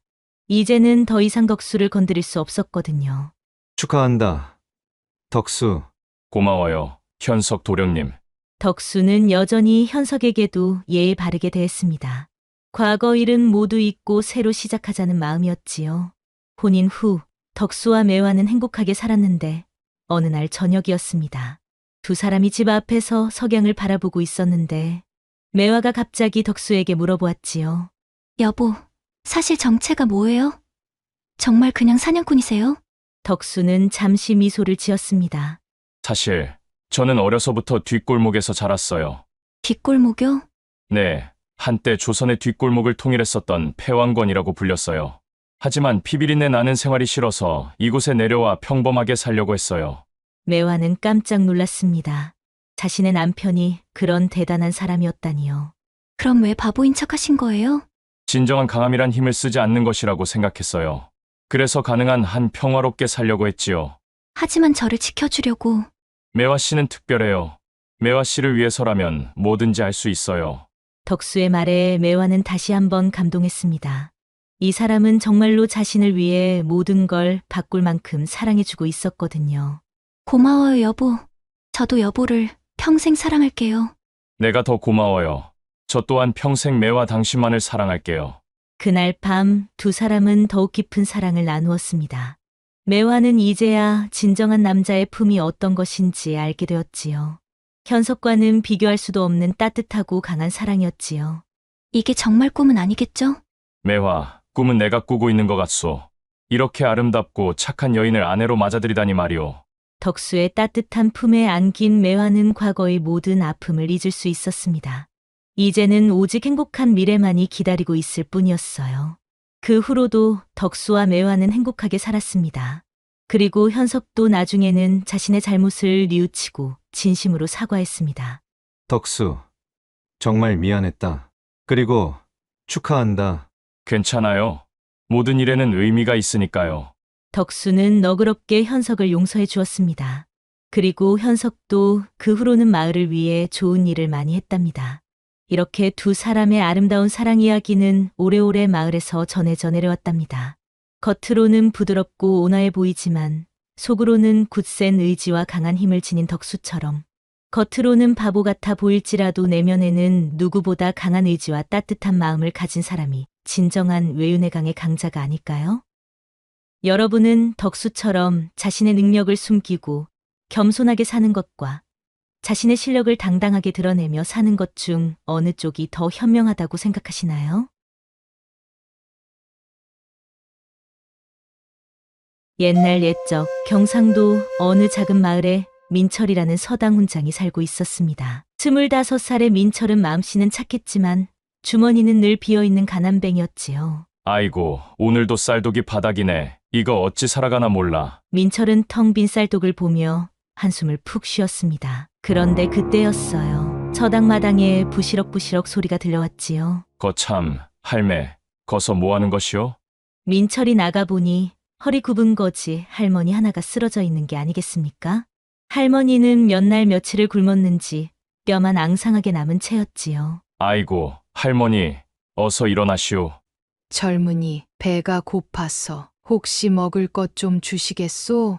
할머니의 가느다란 목소리에 민철의 가슴이 아팠습니다. 자신도 굶기는 마찬가지였지만 할머니가 더 불쌍해 보였거든요. 잠깐만 기다리시오. 내가 뭔가 구해올 테니께. 민철은 허겁지겁 방으로 들어가 마지막 남은 엽전 몇 푼을 꺼냈습니다. 이 돈이면 자신이 하루는 더 버틸 수 있는 돈이었지만 할머니가 더 급해 보였지요. 할매, 이걸로 국밥집에 가서 따뜻한 밥 한 그릇 드시오. 아이고, 고마운 젊은이여. 부처님이 다 보고 계신다네. 착한 마음은 반드시 복으로 돌아올 것이야. 할머니는 떨리는 손으로 엽전을 받으며 이상한 말을 남겼습니다. 세 번의 큰 시련이 닥칠 것이지만 그 끝에는 진정한 행복이 기다리고 있을 것이야. 명심하거라, 젊은이. 그러고는 할머니가 호련히 사라져버렸습니다. 민철은 고개를 갸우뚱하며 중얼거렸지요. 참 신기한 할머니네. 뭔 소리인지 모르겠지만 그렇게 며칠이 흘렀습니다.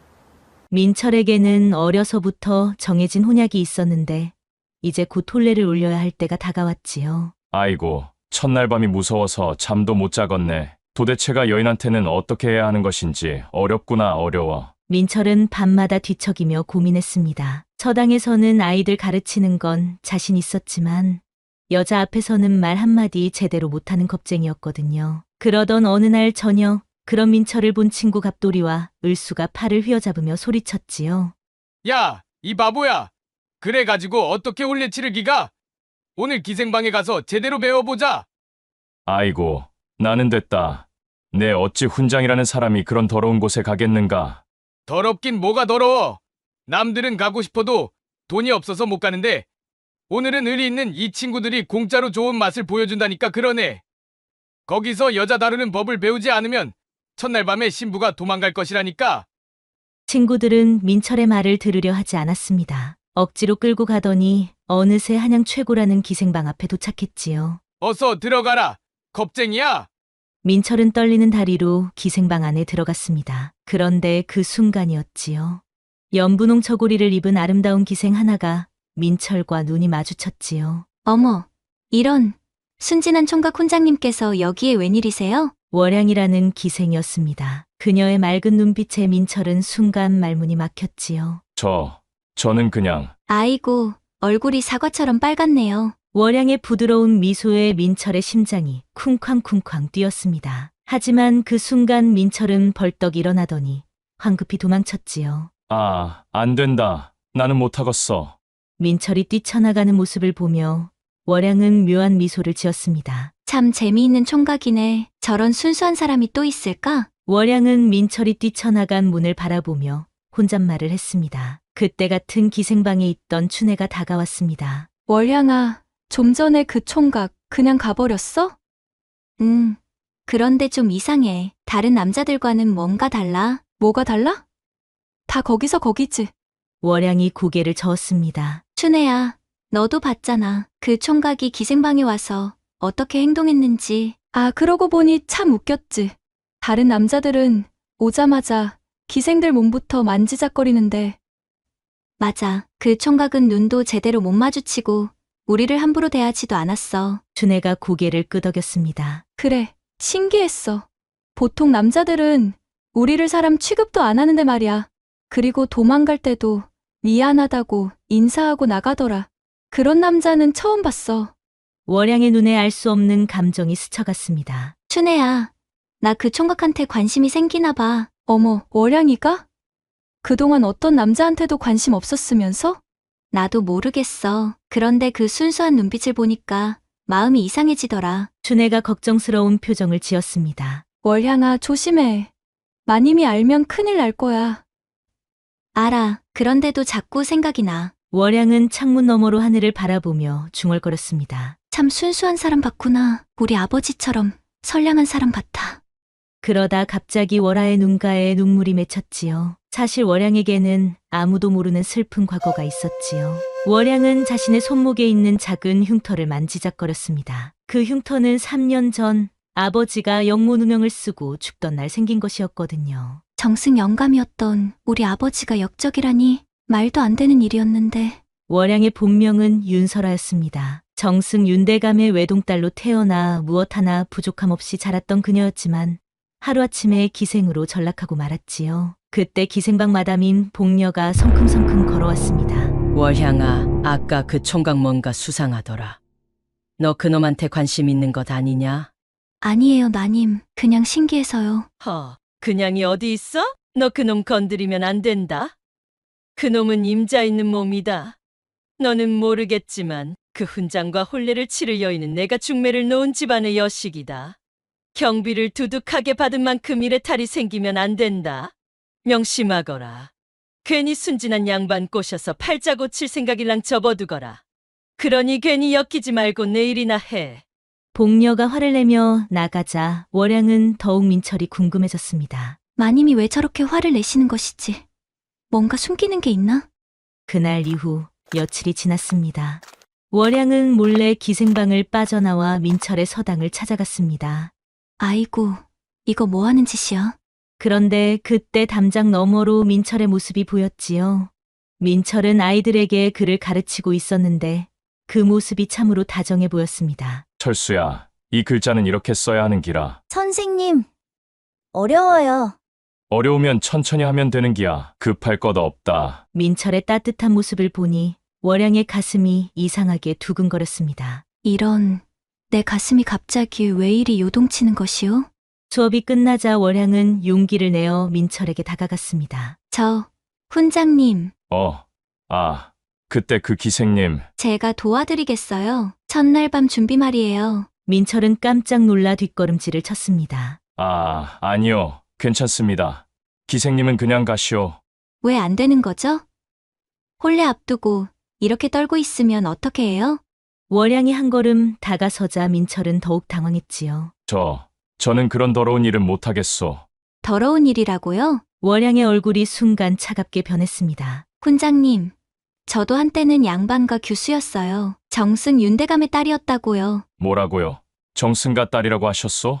아버지가 영모 누명을 쓰고 돌아가신 후에 이런 신세가 된 것이에요. 그러니 저를 그렇게 함부로 생각하지 마세요.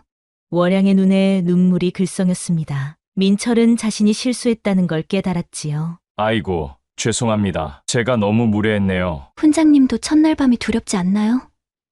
저도 여자로서 도와드리고 싶은 마음이에요. 그런데 그때였습니다. 마을 아낙네들이 수근수근거리며 지나가는 소리가 들렸지요. 어머, 저기 봐. 서당 훈장이 기생하고 뭐 하고 있는 기야? 아이고, 혼례 앞두고 기생이랑 바람 피우나? 이거 큰일 났네.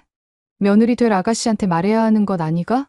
민철과 월양은 서로 눈을 마주쳤습니다. 벌써 소문이 퍼지기 시작한 것이었지요. 아이고, 이거 큰일 났네. 이런 일이 혼례할 집에 알려지면. 걱정 마세요. 제가 뭔가 방법을 생각해 볼게요. 월양은 민철의 손을 꼭 잡으며 말했습니다. 훈장님, 정말로 도움이 필요하시면 오늘 밤 뒷산정자에서 만나요. 아무도 모르게요. 그러면 정말 괜찮겠소?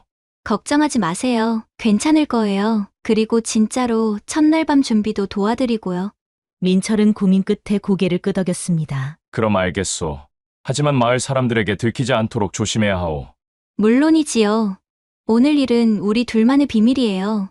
그렇게 두 사람은 예상치 못한 동맹을 맺게 되었습니다. 하지만 이것이 앞으로 닥칠 더 큰 시련의 시작인 줄은 아직 몰랐지요. 그럼해지면 정자에서 만나요, 훈장님. 네, 조심히 가시오, 월양님.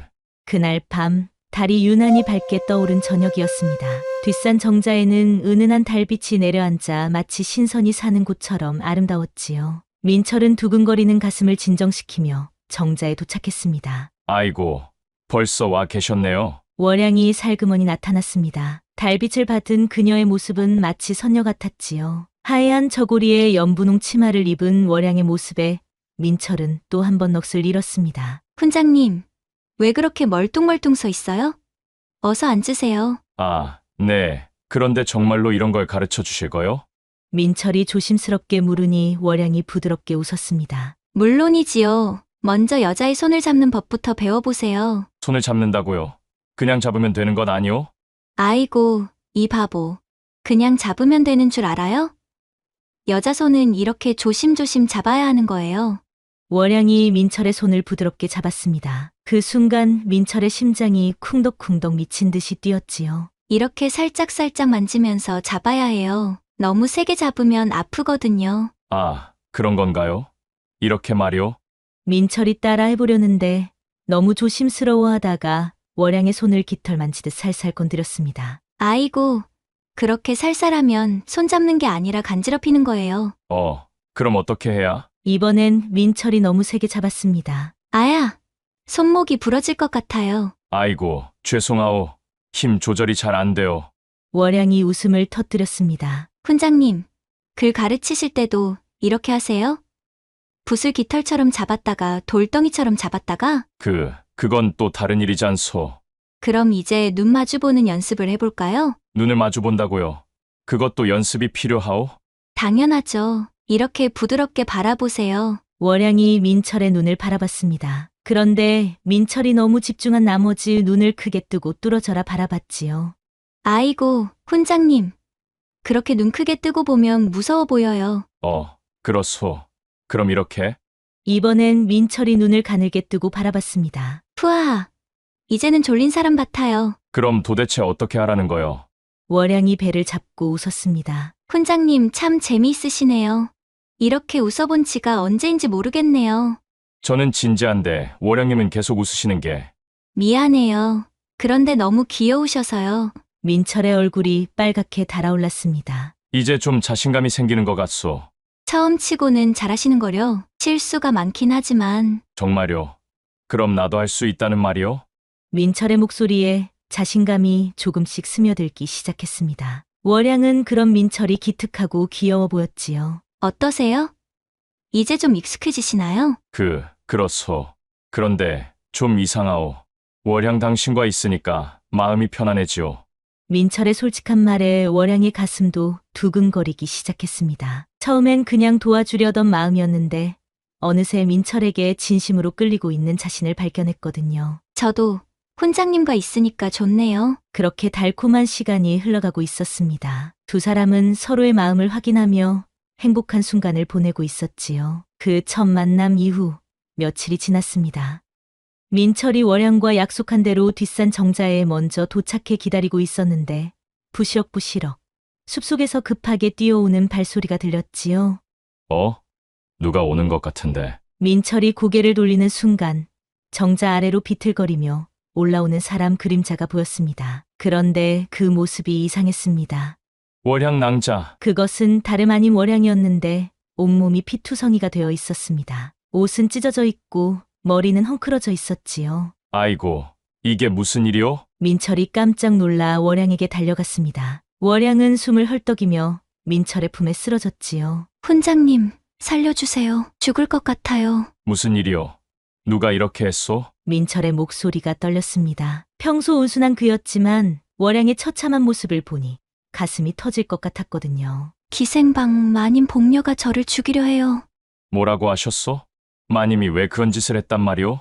제가 훈장님을 만난다는 걸 알고는 갑자기 화를 내면서 월양이 울먹이며 말했습니다. 마님이 말하길 감히 기생 주제에 딴 남자를 만나다니 라고 하면서 몽둥이로 때렸어요. 아이고, 어떻게 사람을 이렇게 때릴 수가 있나. 민철의 얼굴이 분노로 빨갛게 달아올랐습니다. 평생 화를 내본 적이 거의 없던 그였지만 월양을 해친 것에 대해서는 참을 수가 없었지요. 훈장님, 저 때문에 훈장님도 위험해질 거예요. 마님이 훈장님까지 해치려고 할 거예요. 그런 걱정은 하지 마시오. 민철이 월양의 손을 꼭 잡으며 단호하게 말했습니다. 내가 지켜들겠소. 그 여자가 감히 월양님을 다시 건드리지 못하게 할 거요. 하지만 그렇게 하시다간 훈장님도 위험해져요. 그래도 상관없소. 월양 당신을 지키기 위해서라면 뭐든지 할 거요. 민철의 눈에서 지금까지 볼 수 없었던 강한 의지가 번뜩였습니다. 겁쟁이였던 총각이 사랑하는 여인을 지키기 위해 처음으로 용기를 내는 순간이었지요. 우선 상처부터 치료해드리겠소. 여기 앉으시오. 민철은 월양의 상처를 정성스럽게 돌봐주었습니다. 그 따뜻한 손길에 월양은 가슴이 뭉클해졌지요. 고마워요, 훈장님. 이제 진짜 남자가 다 되셨네요. 민철이 월양의 상처를 돌봐주고 있을 때였습니다. 월양이 갑자기 무언가 생각난 듯 입을 열었지요. 훈장님, 사실 마님에 대해서 말씀드릴 게 있어요. 마님이 어쨌다는 것이오? 그년이 바로 우리 아버지를 모함한 원수의 첩이었어요. 뭐라고 하셨소? 그게 무슨 소리요? 민철이 깜짝 놀라 월양을 바라봤습니다. 월양의 얼굴에는 깊은 원한이 서려 있었지요. 3년 전 우리 아버지를 영무누명으로 죽게 만든 놈이 좌의정 한성남이에요. 그 더러운 놈의 첩이 바로 복녀 마님이라고요. 아이고, 그런 일이 있었단 말이오? 월양의 목소리가 더욱 떨리기 시작했습니다. 사실 복녀 마님은 원래 궁녀였어요. 그런데 궁에서 나쁜 짓을 하다가 쫓겨났죠. 무슨 나쁜 짓을 했소? 후궁들 사이에 이간질을 하고 궁중 비밀을 좌의정 한성남한테 팔아넘겼어요. 그때 김상궁 할머니가 그 일을 알고 복녀를 궁에서 내쫓았던 거예요. 민철이 놀란 얼굴로 물었습니다. 그럼 김상궁 할머니와 복녀 마님이 원수 사이였단 말이요? 맞아요. 복녀는 그때부터 김상궁을 원수로 여기고 있었어요.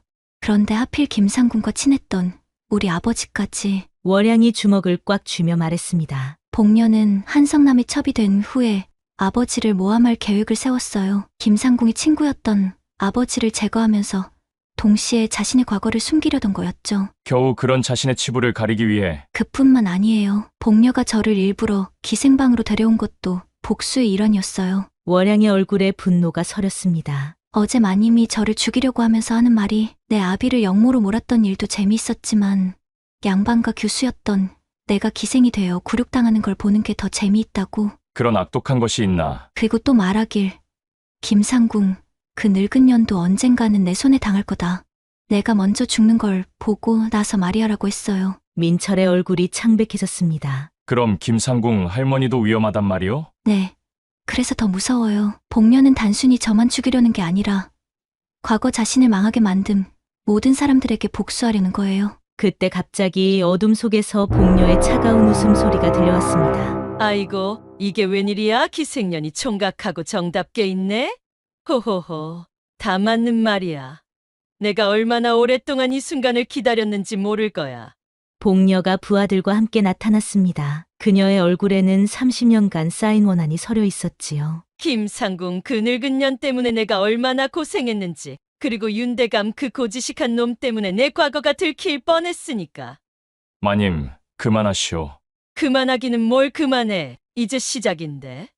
너희 둘을 없애고 나면 김상궁 그 할마씨도 처리할 거야. 그래야 내 마음이 시원하지. 호호호. 그리고 밤일도 제대로 못 치르는 바보 총각. 너도 이제 골치 아픈 존재가 되었어.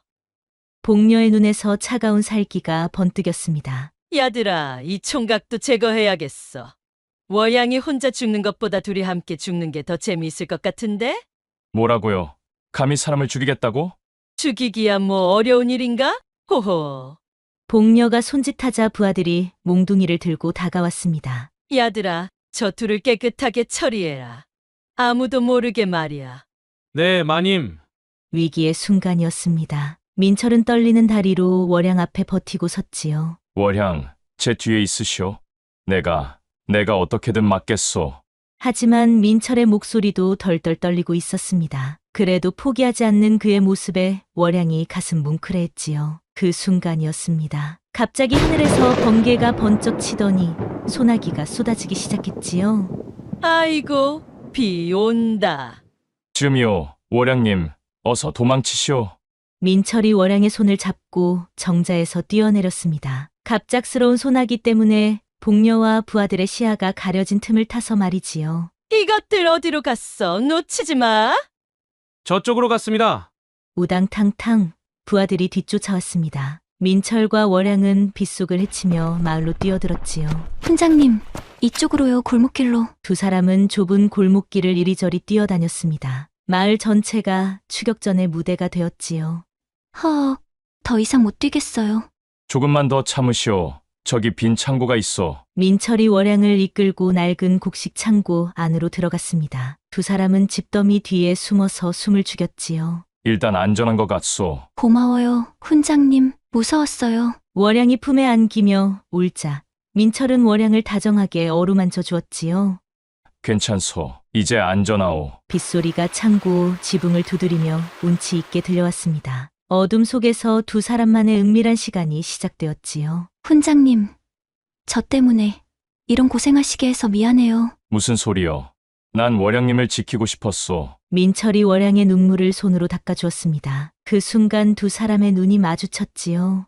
훈장님, 혹시 진짜 첫날 밤이 궁금하지 않으세요? 뭐라고 하셨소? 그런 건 나중에. 지금이 아니면 기회가 없을지도 몰라요. 월양이 민철의 손을 잡고 자신의 가슴에 올려놓았습니다. 어머, 훈장님 얼굴이 홍시가 되셨네요. 아이고, 그만하시오. 몸이 아래가 이상하오. 이게 바로 사랑하는 사람과 있을 때의 느낌이에요. 월양이 민철의 옷고름을 살살 풀기 시작했습니다. 이렇게 부드럽게 해야 해요. 신부도 무서워하지 않게요. 아, 이런 걸 여기서 해도 돼요? 괜찮아요. 우리 둘만의 비밀이에요. 그렇게 두 사람의 마음과 몸이 하나가 되어가고 있을 때였습니다. 그런데 그때 갑자기 창고 문이 벌컥 열렸지요. 찾았다. 여기 있었구나. 복녀와 부하들이 횃불을 들고 나타났습니다. 아이고, 큰일 났다. 이런 곳에서 무슨 더러운 짓을 하고 있었던 거야? 복녀가 비웃으며 말했습니다. 아이고, 이제 정말 끝인가? 도망갈 곳도 없고. 절체절명의 위기였습니다. 그렇게 복녀의 차가운 목소리가 창고 안에 울려 퍼졌습니다. 민철과 월양은 서로를 꼭 안고 떨고 있었지요. 밖에서는 빗소리가 점점 더 거세게 들려왔고 횃불의 불빛이 두 사람의 창백한 얼굴을 비추고 있었습니다. 야들아, 저 둘을 꽁꽁 묶어라. 복녀가 손짓하자 부하들이 우르르 달려들었습니다. 민철이 월양을 감싸며 막아보려 했지만 혼자서는 역부족이었지요. 훈장님, 도망가세요. 안 돼요. 혼자 두고 갈 수 없어. 이놈들아, 가만히 있어! 우당탕, 쿵쾅, 한바탕 소동이 벌어진 후 결국 두 사람은 밧줄에 묶여 끌려 나왔습니다. 민철의 도포는 찢어져 있었고 월양의 치마도 흙투성이가 되어 있었지요. 참 보기 좋은 한 쌍이구나. 호호호. 복녀가 비웃으며 말했습니다. 그녀의 얼굴에는 악독한 미소가 번져 있었지요. 자, 이제 벌을 받을 시간이야. 먼저 너부터 말이지. 복녀가 민철을 가리키며 말했습니다. 훈장이라는 놈이 기생하고 무슨 짓거리냐? 둘이 사랑놀이라도 하느냐? 어차피 넌 기생년하고는 못 살아. 신분이 다른데 무슨 사랑이야? 그러더니 복녀가 월양을 째려보며 말했습니다. 그리고 이년은 내일 밤에 강물에 빠질 예정이야. 그리고는 이 세상을 하직하는 거지. 호호호. 감히 이것들아, 월양을 건드리지 마라. 민철이 발버둥 쳤지만 밧줄은 더욱 조여올 뿐이었습니다. 훈장님, 저는 괜찮아요. 훈장님이라도 살아계세요. 월양의 눈에서 눈물이 주룩주룩 흘러내렸습니다. 그런 소리 하지 마시오. 우리는 함께 살거나 함께 죽을 거요. 호호호, 참 애틋해서 못 봐주겠네. 하지만 이제 끝이야. 복녀가 부하들에게 신호를 보냈습니다. 저 둘을 떨어뜨려 놔라.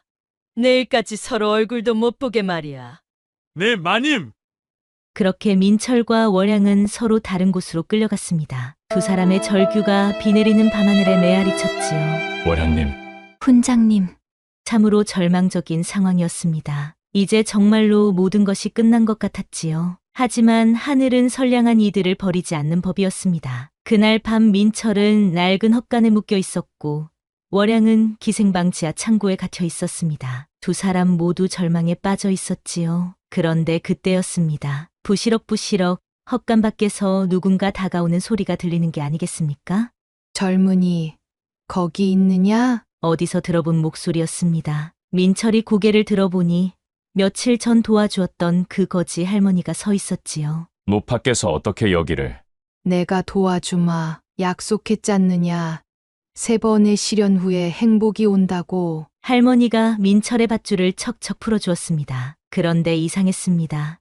거지 할머니 치고는 손놀림이 너무 능숙했거든요. 할머니, 혹시 뭔가 숨기고 계신 거 아니요? 호호호.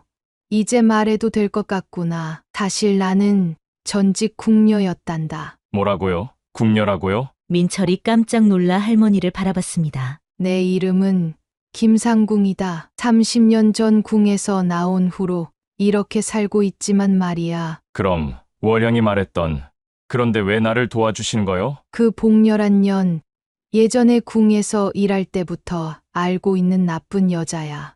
그때도 온갖 나쁜 짓을 다 했거든. 할머니의 눈에서 차가운 빛이 번뜩였습니다. 특히 한성남 좌의정과 짜고 충신들을 모함한 일은 절대 용서할 수 없어. 월양이 아버지도 그때 억울하게 당했고 말이야. 그럼 노파께서 그 일을 다 알고 증거를 갖고 계시다는 거요? 물론이지. 증거도 다 갖고 있고. 할머니가 품속에서 낡은 종이 뭉치를 꺼냈습니다. 이게 바로 그 잡것들이 짜고 한 일의 증거야. 한성남이 복녀한테 보낸 편지들이지. 정말이요? 그럼 이걸로 그래. 이제 그 나쁜 것들을 혼내줄 수 있어. 자, 어서 월향이부터 구하러 가자. 민철과 할머니는 기생방으로 향했습니다. 그곳에서는 복녀가 월양을 괴롭히고 있었지요. 이제 진짜 끝낼 시간이야. 이 더러운 것아. 마님, 제발 살려주세요. 그때 민철이 당당하게 문을 열고 들어왔습니다. 그만둬! 이놈이 어떻게 여기에? 복례가 깜짝 놀라 뒤로 물러섰습니다. 복녀! 이것이 바로 내 악행을 밝혀줄 증거들이라! 한성남과 짜고 충신들을 모함한 일, 이 편지가 다 증명하고 있어! 그게 어디서 나온 거야? 하늘이 다 보고 계셨나 보지? 이제 관아에 신고해서 내 죄를 밝힐까요? 복녀의 얼굴이 새파랗게 질렸습니다. 드디어 자신의 악행이 드러날 순간이었지요. 안 돼! 그럴 수는 없어! 며칠 후 관아에는 많은 사람들이 모여들었습니다. 드디어 복녀와 한성남의 비리가 세상에 드러나게 된 것이지요. 그리고 이틀 뒤 부사 대감께서 직접 나서서 사건을 조사하셨습니다. 이 증거 서류를 보니 한성남과 복녀가 짜고 충신들을 모함한 게 확실하구나. 아이고, 이런 더러운 놈들이 무고한 사람들을 얼마나 죽였단 말이가. 구경꾼들이 분노에 찬 목소리로 외쳤지요. 복녀는 즉시 체포하고 한성남에게는 사형을 명하라. 부사님, 복녀는 어떻게 하시겠습니까? 그녀는 유배형으로 다스리겠다. 평생 고생하며 죄를 뉘우치게 하라. 아니야. 이럴 순 없어. 내가 누군데. 그렇게 복녀는 관노들에게 끌려나갔습니다. 그녀의 얼굴은 절망으로 일그러져 있었지요. 닥쳐! 이 더러운 거다! 이제 내 시대는 끝났다! 사람들이 복녀에게 욕설을 퍼부었습니다. 한편 월양의 아버지 윤대감의 누명도 완전히 벗겨지게 되었습니다. 윤대감은 영모가 아니라 오히려 나라를 구하려던 충신이었구나. 그렇습니다. 부사님, 이 편지를 보시면 윤대감께서 한성남의 비리를 고발하려다 오히려 모함을 당한